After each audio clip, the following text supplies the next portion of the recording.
Well, hello, everyone. It's John Laughland here. I'm the director of Forum for Democracy International. My co-host Peter Lavelle and I are delighted to welcome onto the forum this week as our main guest, Stanislav Krapivnik. Stanislav Krapivnik is a former US Army officer currently based in Russia, comments very widely and has an excellent podcast on particularly on the Ukraine war, but also on other matters of international politics. And Stanislav has very kindly had me on his show a couple of times. And so I wanted to return the favor, but also because I know that he's got an absolutely excellent brain to pick on a subject that I'm interested in, and indeed we've tackled once or twice before on this show, namely, what do the conflicts that are going on in the world now tell us about the way war is fought? In 1415, towards the end of the Hundred Years' War, the English army managed to defeat a vastly superior French army at the Battle of Agincourt in French. And they did this because they had very good archers. They had longbows. They had longer archers than people had before. And so they were able to destroy the French cavalry, which came charging at them. And the figures for that battle are quite extraordinary. There were literally thousands of casualties on the French side, fatalities, and a handful only on the English side. And that battle, it seems to me, is an emblem really of I don't want to say democratic warfare, because obviously 100 Years' War democracy was a long way over the horizon. But democratic in the sense that a relatively simple piece of technology, in this case a longbow, was able to bring down what was socially and in financial terms a greatly superior army, the French cavalry. Stanislav, I wonder if you think that the same applies to the Iran war, where we've seen American aircraft carriers apparently running for cover. We've seen very significant victories by the Iranians, largely due to relatively simple military hardware, drones and so on, small high-speed boats in the sea and that kind of thing. Would you say that that analogy, small, highly mobile units and relatively simple and cheap technology against this colossal boondoggle, which is the American military, would you say that that's a useful way to analyze the conflict in Iran? Stanislav? I would actually come at it from a slightly different point of view. While the longbow was not a very simple piece of technology. For those days, it was actually cutting edge technology. But the longbow didn't win that battle. The longbow helped, but it didn't win that battle. The majority of the French knights actually drowned. They drowned because they were funneled into a very narrow area. It had rained heavily. They ran over their own crossbowmen in their desire to get in there and be the first knights in. And the crossbowmen couldn't get out of the way fast enough. They literally ran them over. And then when they charged in, as they were being piled up on top of each other and they were pushing downwards into the mud, they were literally suffocating in the mud and under the weight of other knights that fall on top of them. But they did that because they were funneled in by terrain. And this is more of what the Straits of Hormuz and the Persian Gulf is. Yeah. It's a terrain feature. King Richard did a very smart job. He took a narrow area that came in, two forested areas, came into a very narrow funnel, and he took his very small army and put it right across that little funnel. And the French were stupid enough because they were thinking, yes, we're bigger, we're better, we're faster, we're knights, and we're just going to charge down the common man and the few British knights there in one big splash. They didn't pay attention to the terrain. That sounds like how the Americans are dealing with the what they thought was the Iranian military. That's the analogy. Exactly. And the terrain features the same thing, because if this was a battle, like say with the Japanese in the Pacific, in a wide open ocean area, the U.S. would have a lot of advantages that it doesn't have.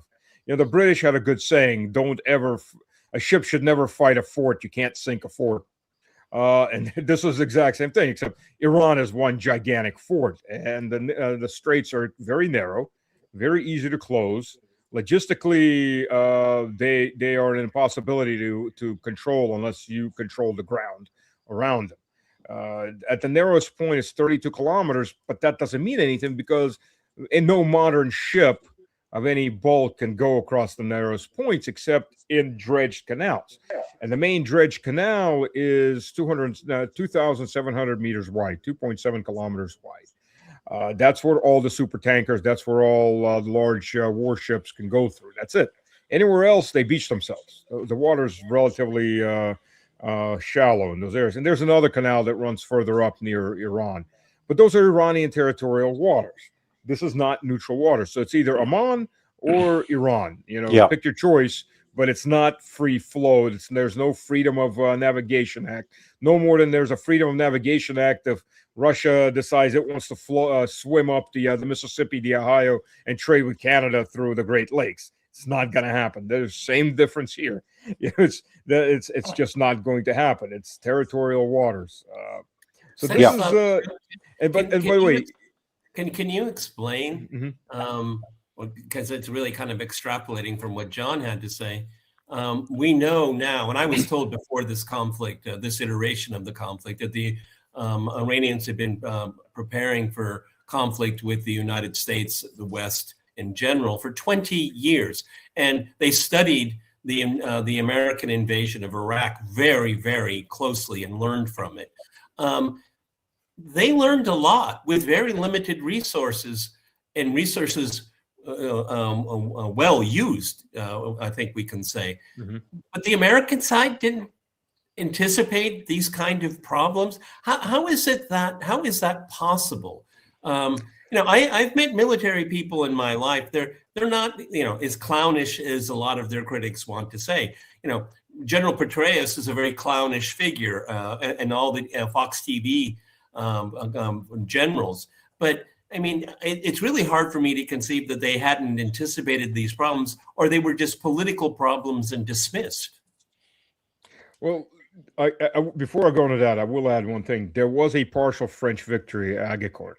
A small French, but if you think about it, it was actually the big victory in its own way, because a small French force rode around on a side road, rode around the entire battlefield, found the British base camp where all the supplies were, and raided and burned it.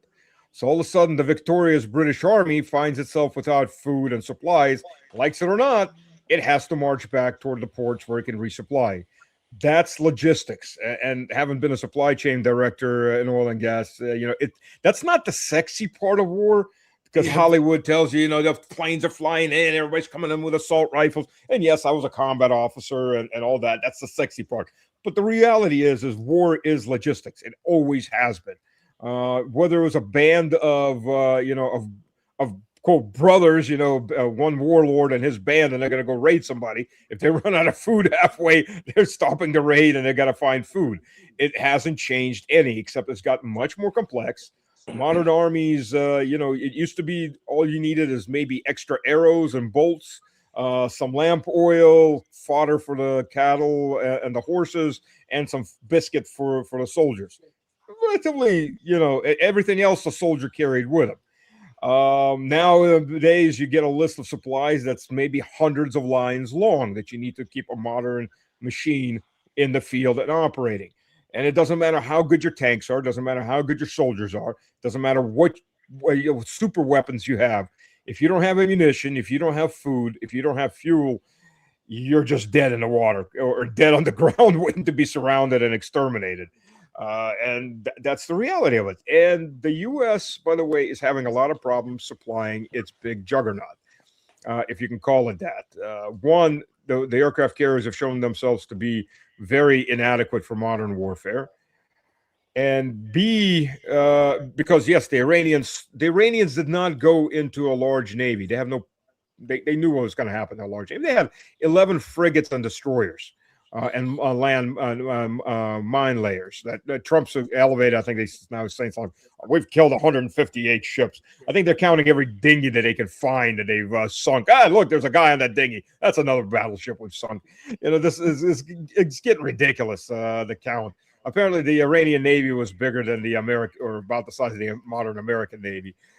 The reality is, though, they do have a lot of small speedboats, because those speedboats, yes, they're suicide speedboats. They're not, well, they're suicide in that the drivers get them as close as they can to the target and then try to jump out. Sometimes they make it, sometimes they don't. They know the risks. They're not particularly just flying in with their boat to die on it. They're trying to get off at the last minute, but it is what it is. But the majority of those speedboats are actually missile boats. They're small, they're very fast, and they may only carry 4 short-range missiles on them. Water to water, water surface to water surface, naval missiles. But they're very effective against what? Tankers. First and foremost, tankers. And if you bring an American destroyer in there, between the drones, the FPV drones that have up to a 50-kilometer range, and these little mosquito boats, you do a lot of damage. You just overwhelm any defensive system you have. Plus, the U.S. Navy has a very big problem with resupply. How do we know this besides ammunition? Well, we know this because if the U.S. Navy fires the Patriot missiles it has on it, its next resupply points are either India, since India kind of betrayed BRICS. I think they're having lots of buyer's remorse at this point, or more likely Diego Garcia. 3 days one way, 3 days back. So you get a Navy that can fire once a week at best. Not exactly efficient. Or we just see what they're being fed. This is straight out of the 90s post-Soviet space, where soldiers were quite literally seen on the streets begging for food, where brigades would send all their soldiers home so their mothers could feed them because they had no food to feed them. That's what we're seeing in the U.S. Navy. The U.S. Navy, the only body eats better than the U.S. Navy is the U.S. Air Force. I mean, the U.S. Navy has pizza days. They've got steak days. This is not... in the Army, in the field, I ate crap that looked like that, but with a lot more quantity than that. I mean, these guys, there's been people who've counted up. They're looking at about 1,600 calories a day. If this is the size of 3 meals, that's not enough for a full-grown man, especially running back and forth on a long ship like that. So you're now going into what, starvation rations. And then when you add on to it ships like the Ford that's been out to sea for 11 months and counting. Yeah. Normally it's 6-month rotation max. I mean, people get stir crazy. It doesn't matter. It's 360 meters long ship. It's like 6 stories high. It does not matter. People get antsy. People start having mental issues because they're still confined in a very narrow space. There's mental and physical wear and tear. And now you're not feeding them enough. That adds a whole different level of fatigue. This just shows you the logistics in the U.S. military. Yeah, but Stanislav, that goes back to my question. None of these things were anticipated, or they believed. Donald Trump was convinced that it would be 72 hours. I have a working theory, gentlemen. I'd like to play it. Ask both of you. Is that the scenario? What I guess now we can call a fairy tale.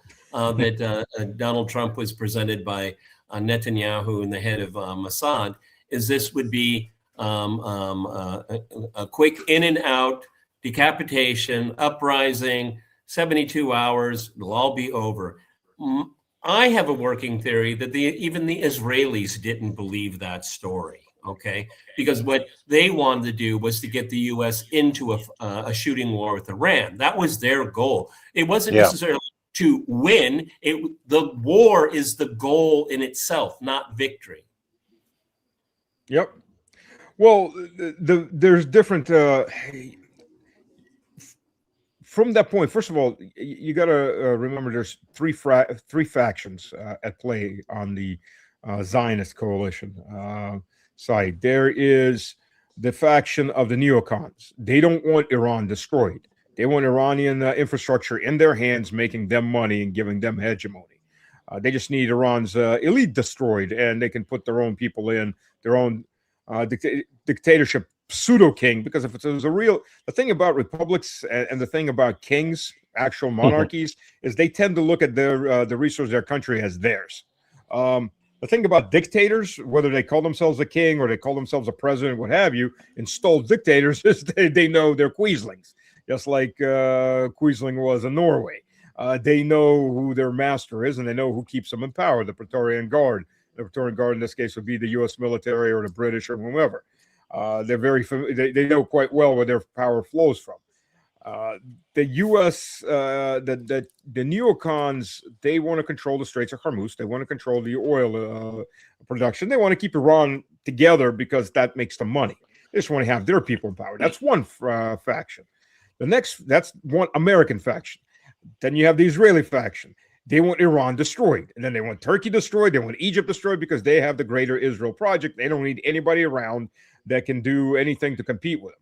They want a lot of the oil production in the Gulf destroyed so that it has to flow through Israel. Let's not forget Netanyahu was in the EU, and I'm sorry, in the UN, and he had that, that curse, the blessing, and there's a pipeline going, ship it all through Israel. We'll make lots of money, and you'll get gas or whatever.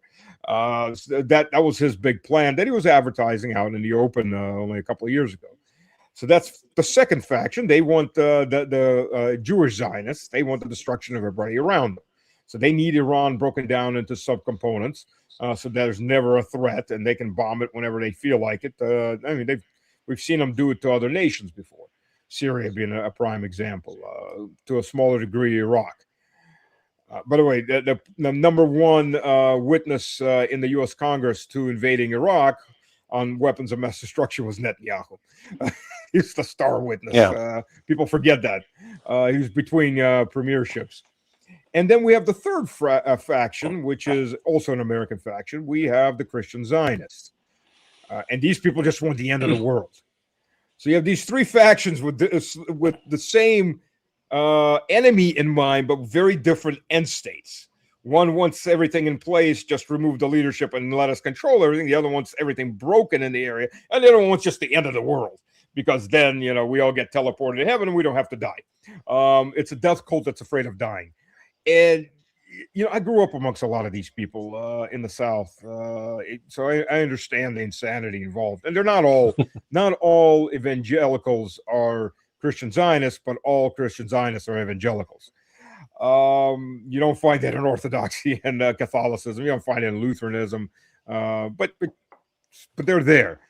And the last 3 years, I've been mentioning this on Russian television, and most people look at me like I'm insane, because I understand, that when you tell them what a Christian Zionist is and their end state, they look at you like you can't be serious. Few people will go,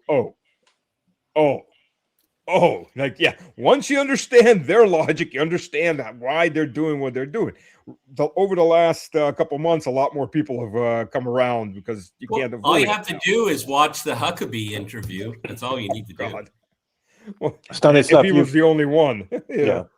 Stanislav, you've mentioned logistics, terrain, and small mobile weaponry. Those are the three things. So logistics is keeping the army supplied and the soldiers fed, and presumably the various planes and boats refueled. Terrain is the fact that on the Iranian side of the Strait of Hormuz, it's like a fortress. It's literally like it's much bigger than a medieval castle. It's almost sheer rock going up. Right. Natural fortress. And I think you mentioned that because you were going to talk about the Strait of Hormuz, and I very much encourage you to do so. And then the mobile arms, the high-speed boats, the drones, and so on. I don't want to lose sight of any of those things, because I think the Strait of Hormuz surely is the key to this whole war. But how do we understand, from a military point of view, the destruction, if that's what it was, of the American bases in the Gulf, in Bahrain, in Qatar, and elsewhere, Saudi Arabia, and so on? Do you know to what extent they were damaged? And if so, how? Was that done with drones? Was it done with bomber planes? How did the Iranians manage to damage or destroy these bases? And what is the consequence of that destruction? One of the things that the Iranians did not do is build a big air force. For the same reason they didn't build a big navy. They do have Russian MiG-20. Well, first of all, they have a lot of old American planes from when the revolution happened. Additionally, they have Russian MiG-29s, Russian Su-35s. I'm not going to mention who's actually flying those. I'll just say it takes about a year and a half to train up a pilot on a new platform. They did not have a year and a half. They had about 5 months. So you can guess on your own who's probably flying those. Same goes with the S-400 systems and everything else. It takes almost a year to train an officer to control that block as a lieutenant, let alone as a experienced officer. So amazingly, too, it's not just American satellites overhead. I know it's shocking because we know that everybody else is primitive and only America has satellites in space. But apparently there's somebody else has satellites too. And I don't know, somewhere they're getting live feed. I don't know. It happens, I guess. Aliens. So because that's the glorious funny thing. You wonder, are these people that hypocritical or that stupid? When you have American senators, how dare the Russians support Iran and give them our coordinates? They're proxying us. Well, yeah. What have you been doing in Ukraine for the past 4 years? But the funny part is, Ukraine's obviously a proxy of the U.S. and the EU. Here, it's a more difficult to understand who's proxy. Is Israel America's proxy, or is America Israel's proxy, or is it as Colonel McGregor said several times, very descriptively? Well, it's a self-licking ice cream cone. It's a dog and the tail have merged, and they're wagging each other. Right, that's the point.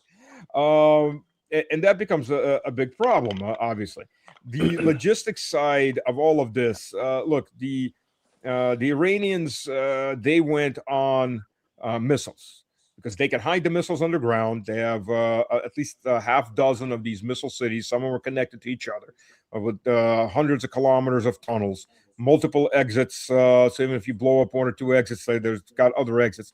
They can pump a launcher out, pop some missiles out, and back underground they go. U.S. has no idea where they're at. When Trump said we've decimated their military, he probably is right. In the sense of what that word actually means. Decimated, 10%. Maybe they've triple decimated them, but the fact is the vast majority of their resources are still very much in the game. Additionally, the Iranians on air defense went for small mobile and cutting-edge technology. Look, Russia has missiles that are loitering munitions, right? They're used, we've seen them used against Western and Ukrainian armor. It's a loitering munition that can fly for hours. You pop in a drone that finds a 777 howitzer, or it finds a Crab mobile howitzer, or finds some truck, and that loitering munition just goes right on in and destroys it. Follows a lays in, or the operator brings it in on target. So that makes things a lot harder, but that's for ground. Iran took that for air. They have loitering missiles that just fly around for hours waiting for a target. Second of all, they don't use radar, because radar, what all the planes, modern planes, what they do is they can pick up when they've been lit up with a radar. So they're picking up the radar wave coming in there, and they're giving a signal that, look, there's a radar active in the area, and you've been spotted on the radar.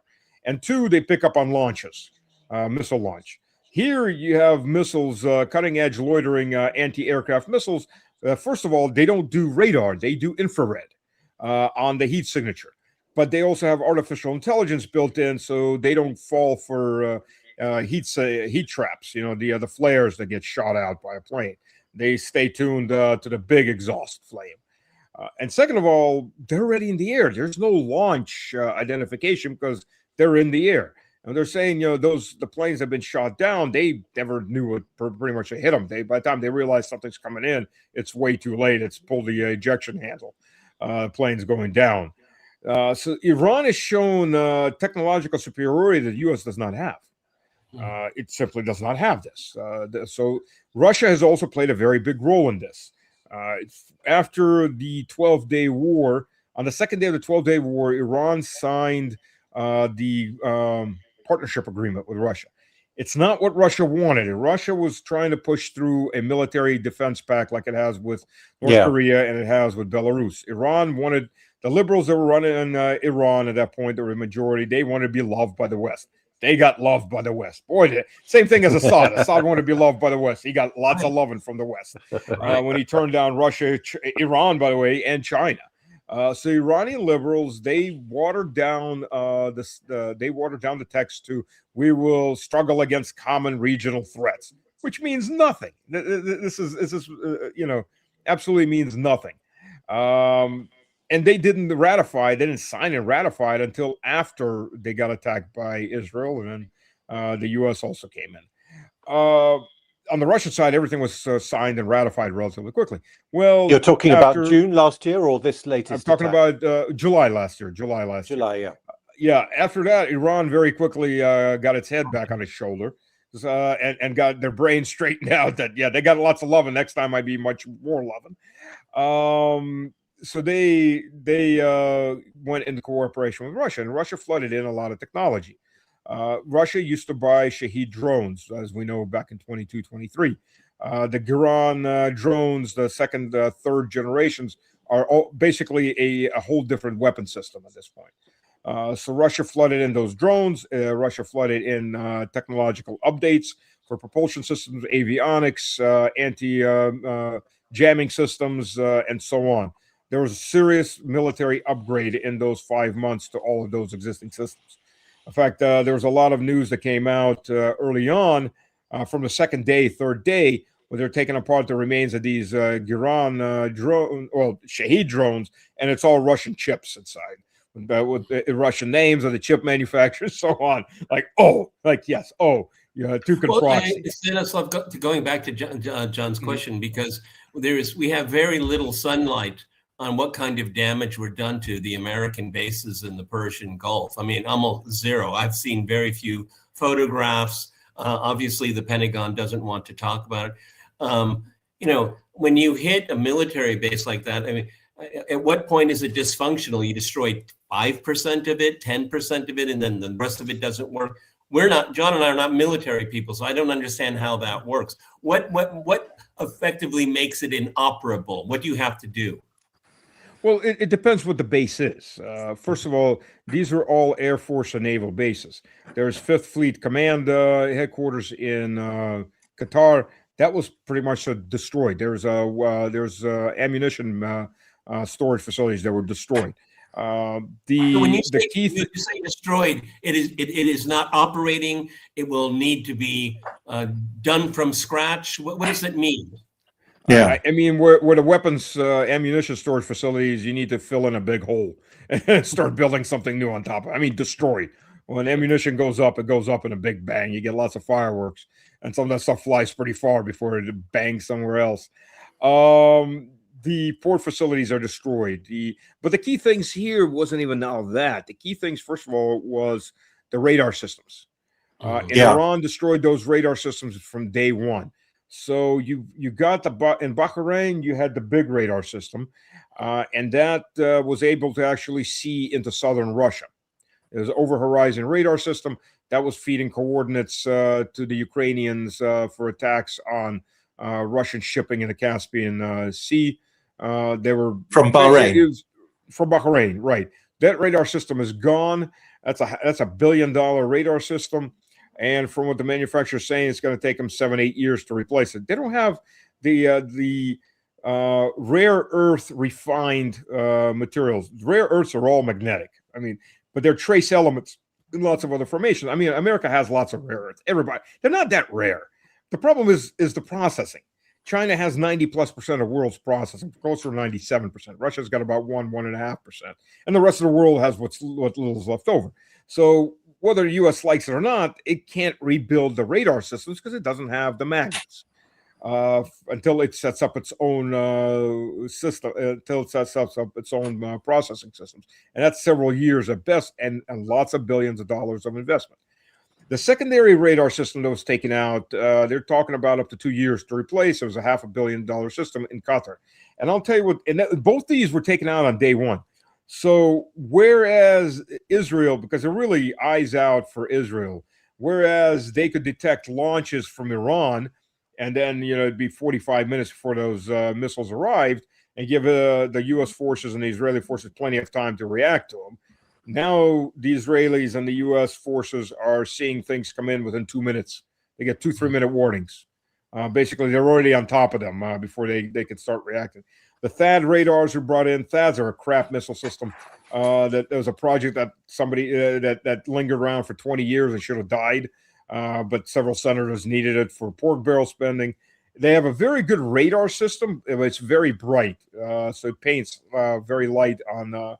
Very bright on other people's radars, so it becomes a big target. But the interceptors are crap. But anyways, these radar systems, 3 THAAD out of 7 batteries in the whole world, at least 3 have been destroyed, maybe 4. And these are very, very expensive systems. They're mobile as opposed to the radar systems that were on Bahrain and in Qatar. So that becomes a big problem because effectively those areas are blinded. And then additionally, as I was told through a very good source, who was, and that source was reading an email directly from one of the base commanders in Saudi Arabia.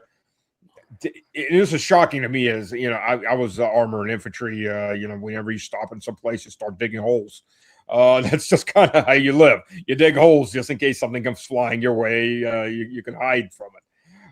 There were no bunkers on any of these bases. There are no bunkers on these bases. And these are permanent bases. So what you have is... These are very expensive bases, and there are no bunkers? Yes. Well, the bunkers, the equipment above ground is going to be doomed no matter what, but at least you can hide the people somewhere. No bunkers. As a matter of fact, they were at a point where, A, they didn't think any conflict was going to happen. B, if it happened, it would be a couple days. And C, the anti-aircraft systems would handle anything and everything. A, the conflict did happen. B, the conflict's 2 months going, even though it's kind of quiet for the last 2 weeks, more or less, or 3 weeks. And C, the anti-aircraft systems either got destroyed or damaged, or they just ran out of interceptors. Gentlemen, can you hold 1 second? We've got a puppy, and he's my wife went out. I need to tell him I'm here. I got 4 dogs. Go ahead. So I'll be right back. I'll let him know I'm up here. Oh, well, I've got a question for him when he gets back, but it's incredible, isn't it, that this, if it's true, as I'm sure it is, who knows about this? So there was one article on an NBC, I think, website, wasn't there, Peter, saying that the damage to the bases is much greater, and also to men. That seems to be what Stanislav is implying. But my God, what a world we live in, where these absolutely key facts are not understood or not even mentioned. Yeah, and then we have some of the military personnel from these bases they're sent home, and there's no one there to take care of them. And they ask the local community to feed them. And then the charge that Iran is hitting hotels and residential areas, and they're saying, well, that's where the CIA office is, and that's where American soldiers are. Stanislav. But your view then, Stanislav, is that the missiles, because you've answered my question, which is that they used missiles. I think I knew that. I shouldn't have asked that question about how did they do it. But you're saying that the damage has effectively blinded the United States in the Gulf, if its radar systems and so on have all been destroyed. And does that then mean that the threat to annihilate an entire civilization, the Easter threat, does that mean that was just bluster? Well, first of all, it wasn't just missiles. They're using drones, and different types of drones. The video that came out when the second radar system was destroyed was a Shahed-1 drone. They've got that little of like a moped motor going, and you see this drone coming in, and they're not fast. He's coming in low. He's heading toward it. He's coming in. It goes up, and he comes back down. And what the amazing thing to me was, is you're looking at is nobody's shooting. There are no anybody with assault rifles shooting at it. There's no machine gun shooting at it. There's no Stinger missiles going up to take it out. There's just nothing. There's no one around. No one is trying. Somebody's videotaping this off of from some window in some office building. The U.S. had 56,000 troops in the area. They said somehow they got rid of 30,000, moved them out. What reality happened is they moved the majority of them to hotels, nearby hotels. Well, Iran has very good intelligence on the ground. They found out where those hotels were. They found out where the headquarters and which floors were, and they struck the hotels. They became military targets. The same thing that Russia does in Ukraine when Ukraine puts mercenaries and others, in these hotels and places like that. Got to be smarter than that. But that's one of the things that happened. They've also used FPV drones. There are videos coming out of Kuwait because it's so close to Iran, where quite literally FPV drones are flying around looking for a good target on an American base. This is the level of technology there, and there's nothing in the U.S. inventory to handle things like that. And thankfully for the Russian side, of course. But as you look at these NATO trainings, as you look at these different exercises, you realize that they have not learned anything. Yeah, they are fighting the same way they were trained to fight for the last post-World War II era. Drone warfare is just something they ignore. Well, it's an amazing thing to watch. But that brings up the important question: is what is the American military designed for? Exactly. I mean, is it designed for deterrence value? Look how big and strong and shiny our ships are and our planes. Don't mess with us. That's deterrence. And then you have a dirty war, like Syria. Well, that's not a war. That is slow regime change. That you're not, right. There's no symmetry. I mean, the American military isn't designed to fight in a symmetrical way, or is it just a way to make some people fabulously rich?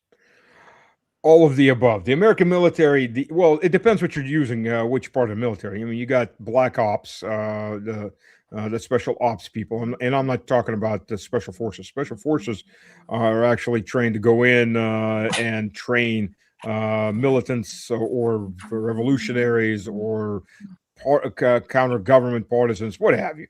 So I guess, they're part of it. The black ops guys will go in there and do the various missions, like try to snatch Iran's uranium and then leave behind a couple burned out C-130s and little bird helicopters. And God only knows how many casualties they took. I mean, obviously from that, by the way, there was at least 4 C-130s involved because there's 100 guys on the ground. You cannot fit 100 guys into one C-130. You need at least 2 C-130s for that. And since there aren't 100 corpses lying around and there aren't 100 POWs. You don't believe the official story.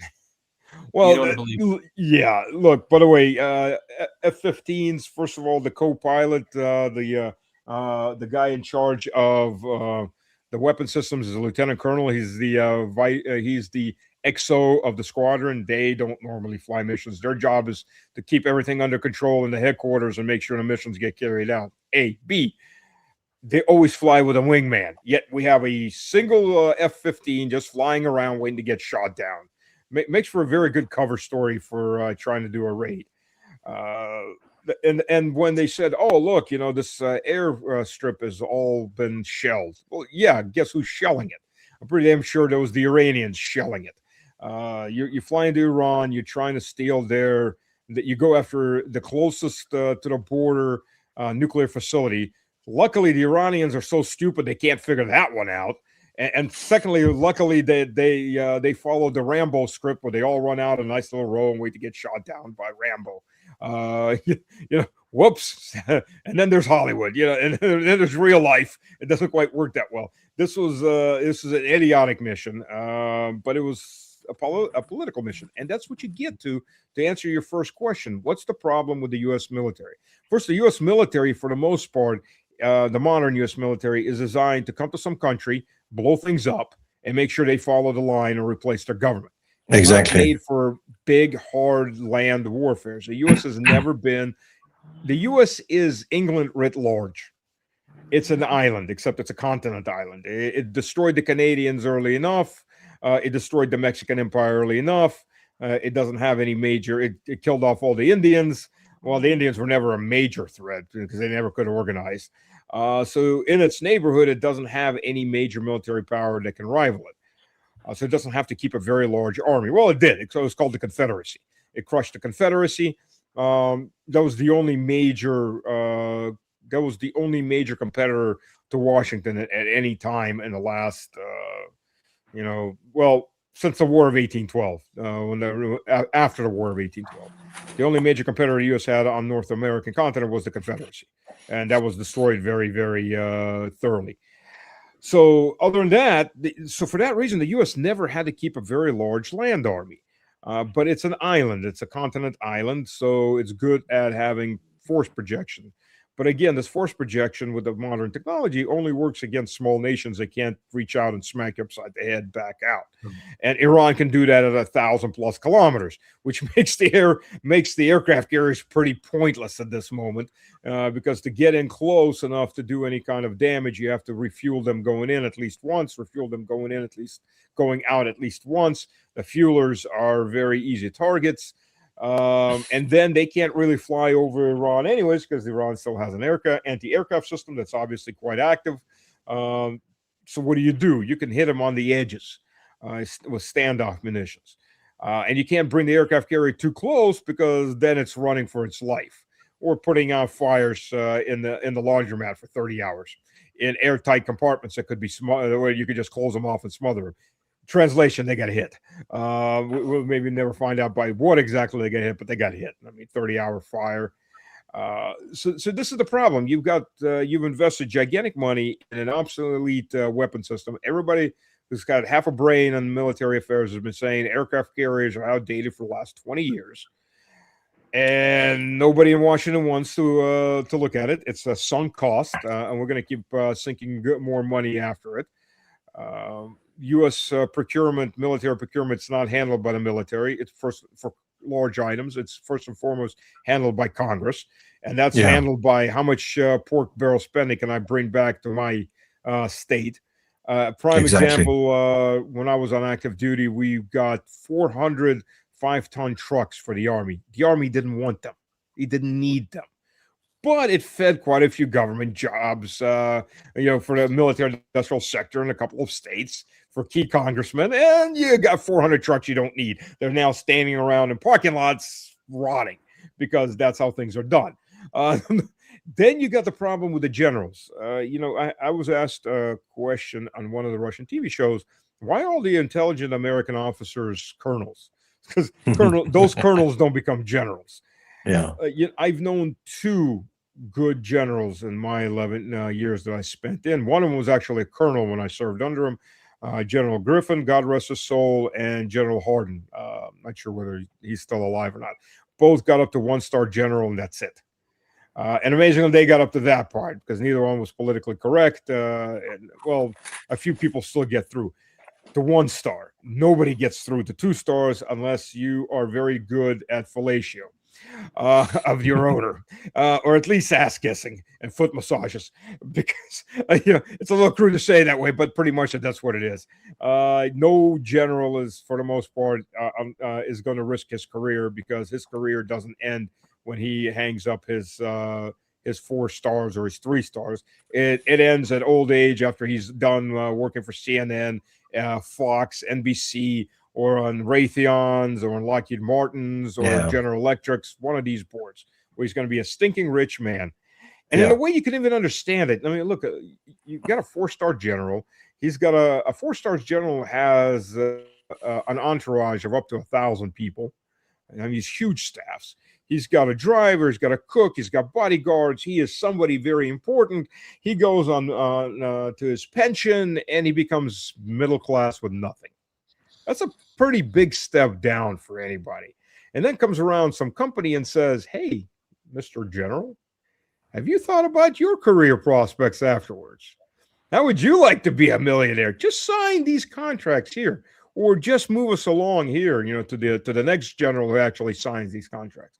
Yeah. And that's how corruption works. And the best present for any of these generals, or colonels for that matter, but mostly for generals, is to go as your final step to the Pentagon, particularly in the procurement department. Yeah. You're guaranteed to be a millionaire when this is all over. Stanislav, how do you think the Russian military and the Chinese military are looking at what's happening to the American military in this unprovoked war? What are they learning from it? And how is the rest of the world looking at it? Not just Russia and China. Yes, good point. Because the rest of the world has lived in terror of American force projection for more than a generation, for 2 or 3 generations. But they must surely be all revising their copybooks.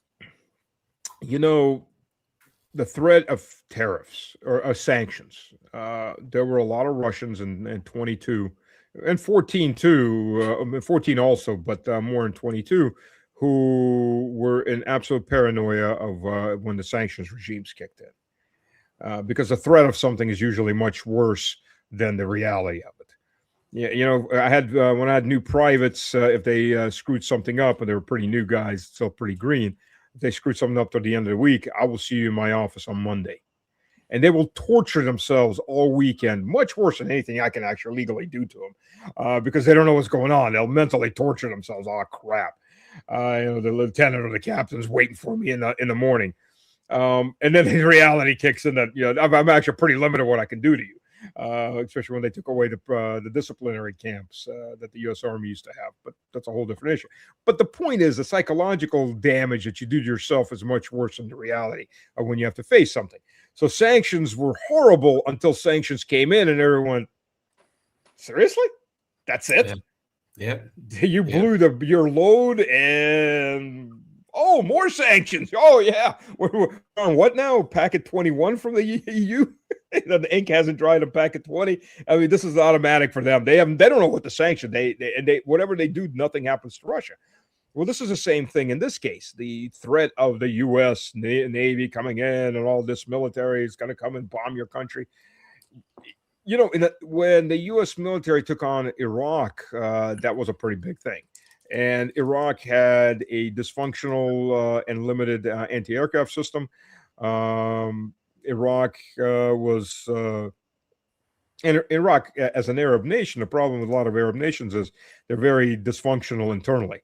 They're very clan-based, in the tribal and clan-based. They're not unified. They don't have an ideology they believe in.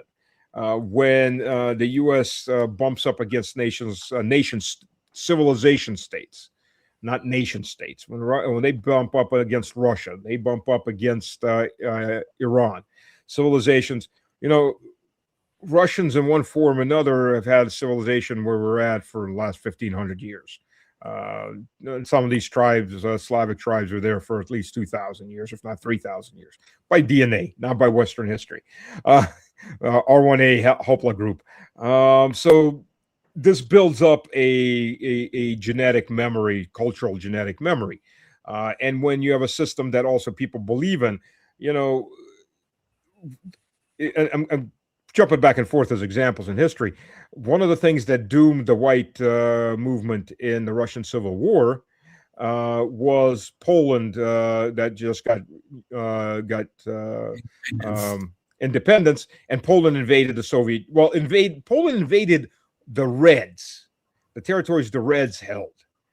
But a lot of white officers left the white side and joined the Red Army to go fight the Poles. Because while we're fighting each other, this is an inter-house, inter-family issue. Now the foreigner has come in there and is on our land, because whether we win or they win, it's still all our land. And now the foreigners come in there, and this is no longer a family dispute. This is where you unify and go beat the crap out of the other guy. And then we can go back to arguing with each other. Iran is the same way most of these countries are too. There are people that had grievances against the government. They still have grievances against the government. But this is the foreigner has come in there. The foreign barbarians come in and destroy our civilization. No. We'll settle our issues later. Right now, we got to deal with these guys. We got to deal with the barbarians at the gates. It's the same thing. And the U.S. doesn't know how to deal with this. It's used to buying off little warlords, overthrowing, one man plus a few more regimes. It doesn't know what to do with people that okay, when I die, he's going to take my place and we'll keep fighting. When he dies, he's going to take his place. And he dies, he's going to take. And 4 generations later, and you're still fighting the same people because just the next guy steps up the line. He may be better, he may be worse, but the next level of leadership goes up. Okay, the fight keeps going. What do you do with that? You either exterminate the entire population, which the U.S. doesn't have the capacity short of massive nuclear usage. And then that's the genie's out, and only God knows where that ends, including with possible no life north of the Rio Grande in North America. Do you want to go down that road? Well, Trump might. I don't think the generals do. I don't think Vance wants to go down that road. We don't know, but with conventional weapons, the U.S. doesn't have anything. It doesn't have the staying power. Well, I mean, Stanislav, is much public denial that we're getting from the administration enormous. I mean, just read the Truth Social posts. It's mind-boggling. But is there the capacity in the American military to say, wow, this was a mistake, we need to adjust here, do a post-mortem, or that's not, again, it goes back to my question here, what is the purpose of the American military? Will they reassess that, or they'll just continue on? I mean, let's be honest, the United States is a very powerful country, okay? I mean, that's what I've always told my Russian friends. Russia has to be very careful in the battles that it fights and the confrontations it meets, because it has limited capacity. As it grows capacity through time, but the United States has enormous capacity. So you can have Vietnam, you can have Afghanistan, you can have Iraq, because it doesn't really affect the average American. This conflict with Iran will and will. So, I mean, is there a mechanism to correct? Because you said in this conversation that the United States still is fighting the Second World War. Yeah. Modern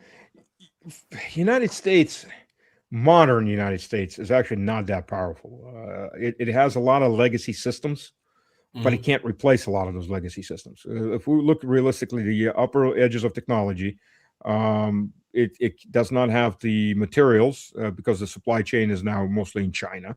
And I remember the first scandals of this sort happened back probably about 20 years ago, when it was found out that the chips for some of the U.S. missile systems were coming from China. Like, whoa! So we're now depending on somebody else. Well, it's only gotten worse. The U.S. does not have the industrial capacity to quickly pump out anything big. To do this, first of all, there's a reason the U.S. can't reindustrialize. There's several reasons. First of all, the industry left the U.S. not so much even for the cost of labor, which, if you really look at a modern economic structure, labor is about 10% of what your cost of production is. Sometimes it's a bit more if you're dealing with a carpenter. Sometimes about a lot less if you're dealing with automated plants like automobile plants. But the point is somewhere around 10% on average. So it's not even labor. The problem in the U.S. is environmental laws, it's bureaucracy, it's taxes, it's all these things that you can't, a lot of them are on state level. You cannot change from a federal level to the system. Additionally, so to reindustrialize, the U.S. has to deal with that, the reasons a lot of industry left. Additionally, when you have 53% of the population reading at an American 6th grade level or lower, so about a third grade Russian level or lower. American level. Yes, very yes. key. Third grade Russian level. I'm talking about core Americans, not foreigners that moved in. And I'm not talking about children. We're talking about adults. 20% of the population is effectively absolutely illiterate. I mean, this is insane. This should have been setting off every alarm bell, unless it's done on purpose, which I think it probably is done on purpose. Because in the 1960s, the U.S. had an education system on par, if not better, than the Soviet system. In the 80s, when I was going through that system, it was already lower than the Soviet system, but it wasn't that much lower. And now you just have a third world education system in the U.S., the most expensive third world education system in world history. But that's beside the point. But reindustrialization is already a problem. But then you get the problem of how these missile systems and everything are put together. First of all, Congress, as I've mentioned, how procurement works. You build a submarine. You would normally, if you're building an industrial park, you want all your suppliers as close as possible. But that doesn't feed pork barrel spending. So if you're building a submarine, every single state in the U.S. is going to have a portion of that manufacturing. So you already have logistics issues coming into that, engineering issues coming into that. Additionally, what you build, how you build is determined by Congress, which is determined by lobbyists. But here's the other problem. The U.S. Procurement system works mostly on a cost plus basis, which is insane if you think about it. What is cost plus? Okay, so we've determined your profit margin will be 10%. Let's just say that. That's your plus of the cost. So if the item costs $100, we owe you $110. Cost plus, the cost plus 10% profit. Well, what's the incentive? To make things cheaper? No. The incentive is to make it as most expensive as humanly possible. So instead of setting up an automated plant that slaps out Patriot missiles, we build them by hand with care. And that missile price goes from maybe $300,000 a missile to quite literally $5 million a missile. And our profit margin, if it's a $5 million missile, it's $500,000 per missile if it's 10%, just as a keeping for the model. So your job is to make it as expensive as possible, which also limits your capacity of manufacturing it, because that's what your problem is. So you're answering my question here. So the answer is no. It's not for defense. The answer is no. It doesn't have any structural means by which to correct its errors. It doesn't. The U.S. system has to be gutted. I mean, you can't fix a system that broken when it's even designed to be that broken, because partially you're fighting against the actual design. Just like, look, the U.S. government itself is designed to be corrupt. It wasn't designed that way by the founding fathers of America, but unfortunately, what came out was a system that's sure, the only reason the Israelis own as much of the U.S. government is because, well, plus the Christian Zionists, but partially because they can afford to pay more money in kickbacks than the Arabs could, than the Saudis could. But the Saudis are up there too, and so is everybody else. The whole system's design, the way the system works, anyways, is absolute corruption. Who can buy out the most congressmen? That's who gets the laws. Yeah. We see that in the financial system. Until Glass-Steagall Act was repealed by Clinton, the financial system was 5% of GDP. It's official, it's 21, 22. Reality is somewhere around 30+% of GDP. So you got a 30-year economy that doesn't make anything except debt. But they buy the laws because they can afford and they raid industry, by the way, because big finance is the enemy of big industry, because they need money now, not 20 years down the road or 10 years down the road. Their job is to gut whatever they can get their hands on and get the cash. So the system in the U.S. right now, you can't fix it. You have to crash it and rebuild from something new. You can't make it great again because it's not great. It's rotted out. You can take a rotted house and you can build a new story on it. It looks really good, but it'll still collapse because the foundation is rotted through. So Stanislav, you've given us an amazing panorama. We've got to wrap up, but I just want to ask you one last question. You've zoomed out and you've given us the big picture, both about the structure of the American military, the political system which underpins it. You've talked about the various operations that have failed in this Iran war. You've mentioned the Isfahan operation, which obviously failed very spectacularly.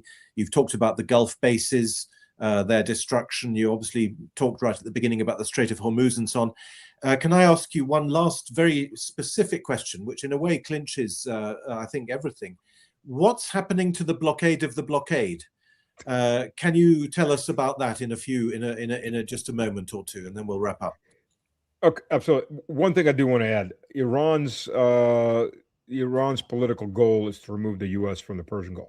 Yes. So it has systematically destroyed these bases, and there's been counts of up to $200 billion in damage to repair these bases if the U.S. can get in there to repair those bases. So there's that moment, and they're very effectively gone about destroying these bases, destroying the airstrips, destroying the ports. The blockade of the blockade is worse than the original blockade because look, the straits. I mean, again, they're territorial waters. They're not neutral waters. There's no right of free passage. But until Trump started his stupidity, because now the mission is to unblockade the formerly unblockaded Straits of Hormuz, which to me is always amazing. Iran Amman never thought about charging tolls to pass through it. But by destroying, Trump did regime change. He did. He took out the older generation that was pro-Western and replaced it with their sons who in the 1980s, when they were late teen years, early 20 years, were their worldview was formulated in the trenches fighting America's proxy, Iraq, who was using chemical weapons provided by Rumsfeld through the Germans, murdering over 500,000 Iranian civilians. These people don't idolize the West. Their fathers did. Their fathers still want to make a deal. Their fathers are now dead. The guys that despise the West are now in power. So the U.S. did the worst thing it could do politically. It put the wrong people in power, and it can't get rid of them because the next generation is probably just as bad as the first one. Bad as far as their views of the West. They're mostly not bad people. Realistically, they're patriots of their own countries, so you have to respect that, whether you like it or not. But before the U.S. blockade happened, so there was still oil leaving. First of all, the Persian Gulf is producing around 26 million barrels. About 5 million barrels are still going through Saudi Arabia out into the Red Sea, even though they did have a pumping station hit by the Houthis. So how much is still going? How much have they repaired? I'm not sure. A lot of damage to the facilities, to the Arab facilities that have happened, but not that much for the oil. Now, Qatar and gas are gone. I was looking at it, and I know how long it was. I was looking at the pictures of the damage. I don't know how long it takes to order vessels to get them. They're all hand manufactured, all that. And I was looking at 2 years possibly, but then I started reading what people on the ground are saying, the level of damage, the actual damages, and we're talking about everything that should be cleared out and built up from scratch back up. And that's if the wellheads aren't damaged and the wells themselves haven't been heavily damaged. So you're probably looking 5, 6, 7 years before you're back up there, back at the LNG, back at fertilizer. But there was still oil getting out. So Iran's oil exports actually went up about 10%, which was driving the White House nuts. And so, in other words, the blockade isn't working. They're not. The United States is not blockading Iranian oil. That's the problem. The original Iranian blockade wasn't really a blockade, as long as they weren't paying in dollars. As long as they weren't going to the U.S. or Israel, they were able to get out. So you still had maybe out of those 26 million barrels, somewhere around 7, 8, 9 million barrels. It's a big hit, but it's not a total hit. Right now, you're looking more of a total hit because the U.S. is now blocking anything going out. Iran is doubled down, blocking anything from the other end. And now you've basically taken at least 20 million barrels off the market. You would need another 2.5 Russias to replace that. And before anybody says the U.S. is in a good spot, it exports oil, it does. It just imports more than it exports because it exports one type of oil, but a lot of U.S. refiners set up for heavy oil, and they have to import that. And the U.S. imports oil-based products, 8.5 million barrels a day. So no, the U.S. is not energy independent. Far from it. And when was the last refinery built in the U.S.? Like 30 years ago. So the U.S. is very dependent on imports. Not that the mega base understands that. So in summation, this is the achievement of Trump's war on Iran. He took some. Well, just to add to that real quick, one of the policies, and I'm not saying Trump's, this is a continuation policy, and from the U.S. government, from if you want to call it the deep state, is to control the choke points in the world. There are 4 major choke points: the Panama Canal, I can't even remember the name. The canal that goes. Malacca. But the problem with Straits of Malacca is you can go around it. You go around toward Java. It's islands. It's a longer trip, but you can get around it. But the 3 that you cannot get around is the Red Sea, the Straits of Hormuz, and the Panama Canal. They've got the Panama Canal now. The Straits of Hormuz are kind of closed by the Iranians, but they really want to own those so they can control it and charge tariffs. Of course, the U.S. would charge tolls to pass through, absolutely. And the problem is also the Red Sea. But that creates a nightmare for logistics. It's an absolute nightmare. And one of the knock-on effects, oil that's going through the Panama Canal, the oil companies can pay money to be put at the head of the line. Guess who can't? The grain ships. So all the grain. What? The ships carrying grain. Oh, grain. Wheat, corn. The ships are going to be carrying the food to keep the people alive are at the back of the line, and they've been keep getting pushed back in line. So now you have the knock-on effect of even more problems. We're looking at mass starvation. I mean, realistically, food prices will probably start spiking hard when the early harvests come in, and they come in bad. They're going to be very, very.